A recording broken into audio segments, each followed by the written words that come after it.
everyone, and welcome back to the deep dive. Today, we're diving into something that I know you're all interested in, and that's iodine. Ooh, iodine. We're going to go beyond just the basics, and we're going to be using a podcast episode that featured Dr. David Brownstein, a holistic doctor, as our launching point. Okay. And you might be surprised to learn that this one mineral could be at the root of some really big health issues. Wow. Okay. Or at least that's what Dr. Brownstein claims. Okay. So let's unpack this, huh? Yeah. What exactly is the debate surrounding iodine deficiency? Well, it's interesting because most people, when they think about iodine, the first thing they think about is the thyroid. Yeah. But it's actually way bigger than that. Yeah, it seems like it's involved in all sorts of functions throughout the body. It really is.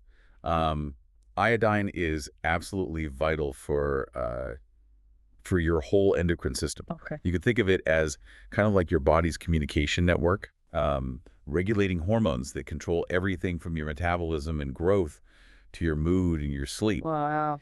And get this, iodine isn't just crucial for your thyroid. Right.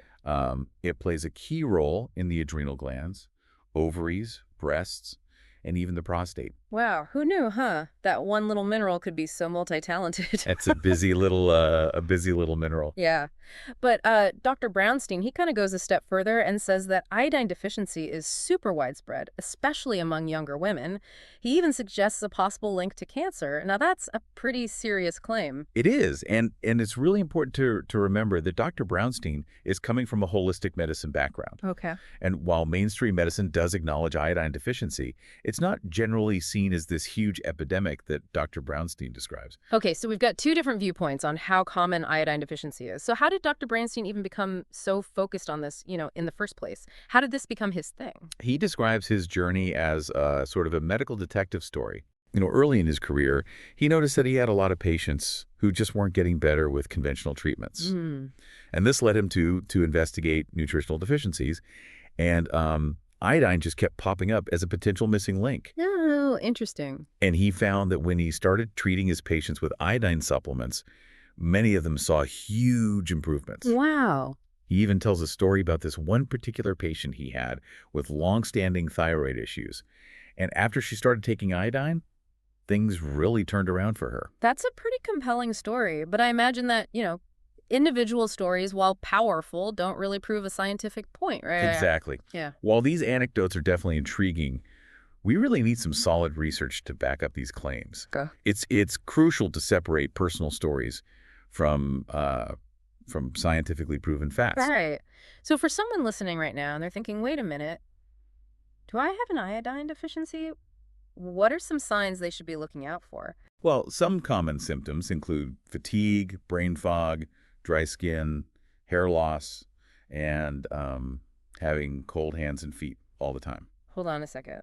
Those sound like everyday complaints that, pretty much everyone has from time to time. That's true. And that's why it's tricky. These symptoms could point to a lot of different things. So it's about, it's about looking at the big picture rather than jumping to any conclusions. If you have these symptoms, yeah, it's worth discussing with your doctor. But remember, iodine deficiency is just one possibility. Yeah. Yeah. And speaking of things to discuss with your doctor, this is where things get kind of interesting. Dr. Brownstein is a big fan of something you might not expect. Salt. Yeah, salt. And it's not as simple as it sounds. Right. We've all heard those warnings about too much sodium. Right. But the key here is that iodine is often added to salt. Right. So while we want to be limiting sodium, we're also got to make sure we're getting enough iodine. So it's a balance, right? Exactly. It's a delicate balance. Like most things in life, right? It's not about the extremes. It's about finding that sweet spot. So we should be reaching for that iodine-fortified salt, huh? Precisely. Choosing iodine-fortified salt and using it in moderation is it's a great example of how even seemingly simple things can get pretty complex when you look a little deeper. Right. And just when you thought things couldn't get more complicated, here we go. Enter the realm of controversy. Dr. Brownstein's stance on using iodine during the COVID-19 pandemic caused a bit of a stir, didn't it? It did. Dr. Brownstein claimed that iodine could help treat, and even prevent COVID-19, which led to some pushback from government agencies. And it's important for our listeners to know that we are not here to take sides. We're just here to present the information objectively. Absolutely. We're just laying it all out there. Yeah. So on the one hand, you have Dr. Brownstein standing by his approach. Yeah. He's pointing to his research, his patient outcomes. But then on the other hand, you have these mainstream medical organizations who have some serious concerns about his claims. They're, questioning the safety and the effectiveness. And it's really crucial to acknowledge both sides of the story. Yeah. So this is where critical thinking is so important. Absolutely. We can't just accept information, at face value, especially when it comes to our health. Right. We've got to dig deeper. We've got to ask questions, and we need to weigh different perspectives. Would you agree with that? I couldn't agree more. And that's something that we're going to keep emphasizing throughout this whole deep dive. Absolutely. So let's take a minute to recap what we've learned so far. We've discovered that iodine deficiency might be more common than we think. And its effects, are really far-reaching. They impact everything from how our thyroid functions to, our overall energy levels. Yeah, it's pretty remarkable how involved iodine is in so many different processes. And we've also learned that there is a lot of debate around iodine. Especially when it comes to Dr. Brownstein's work. But regardless of where you stand on that debate, it's clear that iodine is vital for our health. For sure. And it definitely deserves, further exploration. Absolutely. We'll be back in just a minute to dive even deeper into this really fascinating topic. Stay with us. Stay with us. And we are back exploring the wild world of iodine. Yes, we are. Before the break, we were talking about all the controversy around Dr. Brownstein's work, especially his thoughts on using iodine during COVID. Yeah, it does feel like that's when iodine really hit the mainstream. It went from this kind of obscure mineral to the hot new thing almost overnight. It's true. That's a good point. And while the pandemic definitely pushed iodine to the spotlight, the conversations about how to use it and what the benefits might be, those have actually been going on for a while. Okay, so where do we go from here? It's obvious that iodine is essential, but there's also a ton of conflicting information out there. How can our listeners sort through all of this? Yeah, it is the million-dollar question. And that's exactly why we're having this conversation. We're trying to give you the tools and the knowledge to really take charge of your own health. Okay, so let's talk practical steps then. If someone's listening thinking, okay, maybe I should get my iodine levels checked, what should they actually do? The most important thing is to talk to your doctor. Okay. They can run a simple blood test to see where your iodine levels are at, and they can help you figure out if you even need supplements. I'm guessing it's not as easy as just popping an iodine pill though, right? You're right. It's a little more complicated than that. Yeah. Iodine supplements are not something to be messing around with. You should only take them if your healthcare provider says it's okay. And there are actually a few different types of iodine. And the dose really needs to be tailored to each person. Dr. Brownstein mentioned working with a holistic practitioner who really gets the whole iodine thing. Is that something you'd recommend? It really depends. Holistic medicine can be, very insightful. Yeah. But you really had to find a practitioner who is qualified and who, uses practices that are backed by evidence. Okay. You want someone who's going to look at your whole health picture, not just zero in on iodine. That's what it's all about, finding the right healthcare provider for you. Right. Someone you trust, someone you're comfortable with. Exactly. Think of it as a partnership. Yeah. You want someone who really listens to your concerns, who answers your questions, and who helps you make smart choices about your health. Now, before we wrap up this whole iodine deep dive, I want to bring up something that Dr. Brownstein said that really stuck with me. He asked, if iodine is so crucial, why isn't it talked about more in mainstream health? What are your thoughts on that? That's a really good question. I think it highlights a big problem in healthcare. We often try to fix the symptoms without really getting at the root cause. It's like slapping a Band-Aid on a much bigger problem, right? Exactly. And while, conventional medicine has made some incredible strides, there's often a delay between the latest discoveries and how they're actually used in day-to-day practice. So it sounds like there's a missing piece of the puzzle here. I think you could say that. We need to close the gap between, what the research says and how we actually apply it. And to do that, we need to be open-minded, we need to collaborate, and we got to be willing to, challenge the status quo. That's a really important message for our listeners. Don't be afraid to ask questions, do your research, and really advocate for your own health. Absolutely. Knowledge is power. Yeah. The more you understand about your body and the things that affect your health, the more you're able to make choices that really support your well-being. Yeah, for sure. We've covered a lot today, but it honestly feels like we've barely scratched the surface of this whole iodine thing. It's really complex. There's always so much more to learn. Mm. And that's the beauty of it. It's a lifelong journey. Yeah, it really is.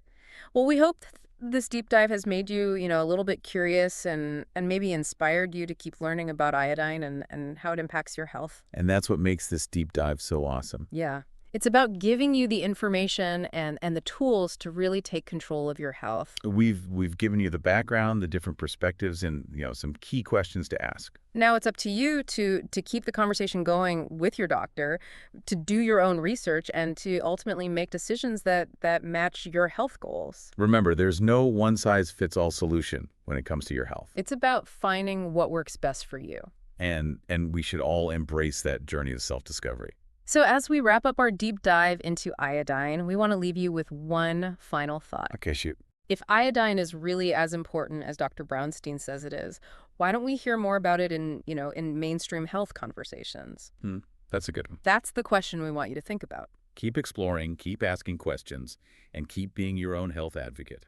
That's all for this episode of The Deep Dive. Thanks for listening, everybody. Until next time, stay curious. And keep diving deep. We've been spending a lot of time on Dr. Brownstein and his work, but I'm kind of curious, what does the actual research say about iodine and how it affects all these different health conditions? That's a great question, and that's where things get really interesting. Because while some of Dr. Brownstein's claims are a bit controversial, there is a growing body of research that does support the idea that iodine is important for overall health. Okay, like for example, what kind of research are we talking about here? Well, studies have shown that iodine is really important for brain development, especially during pregnancy and infancy. Oh, wow. Even a mild iodine deficiency during pregnancy can actually lead to lower IQ scores in kids. Oh, wow. And that's why it's so important for expectant mothers to make sure they're getting enough iodine. Yeah, that's huge. So iodine isn't just about the thyroid, right? Exactly. Yeah. It's involved in so much more. Yeah. And there's even some research out there exploring how iodine might play a role in certain types of cancer. Oh, wow. Some studies suggest that iodine may actually have anti-cancer properties, Yeah. especially when it comes to breast and thyroid cancers. Okay, now that is fascinating. But I imagine, this is still a pretty new area of research. Oh, definitely.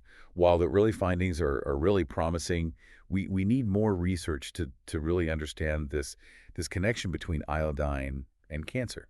It's a rapidly developing field, and scientists are still working to uncover everything that iodine does in our bodies. Yeah, this actually makes me think about something else that Dr. Brownstein mentioned about the amount of iodine in our food. He seemed to be saying that we're not getting as much as we used to. You're right. He did talk about that.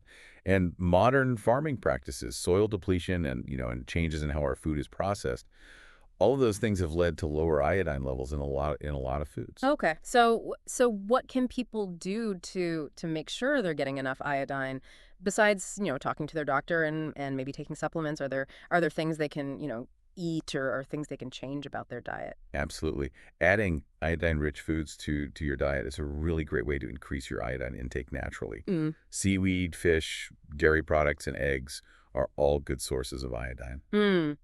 It really seems like being aware of where our food comes from and how it's grown or produced, it's more important now than ever. I completely agree. Understanding the nutritional content of our food and making informed choices about what we eat is crucial for our overall well-being. So to wrap this all up for our listeners, if they were to take away just one key message from this deep dive on iodine, what would it be?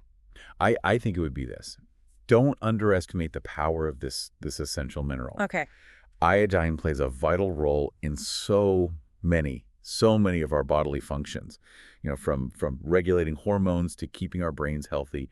And while there's still a lot to discover, the research really highlights how important it is to make sure we're all getting enough iodine to be as healthy as possible. That's a great takeaway. And remember, it's always best to talk to your healthcare provider to figure out what your individual iodine needs are and whether you even need to take supplements. That's right. They can walk you through all the ins and outs of iodine and help you make the best choices for your health.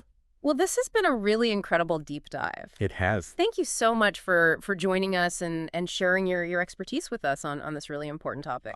It was my pleasure. Thanks for having me. And to all of our listeners out there, we really encourage you to keep exploring this fascinating subject, ask questions, do your own research, and as always, stay curious about your health. Thanks for tuning in to the Deep Dive.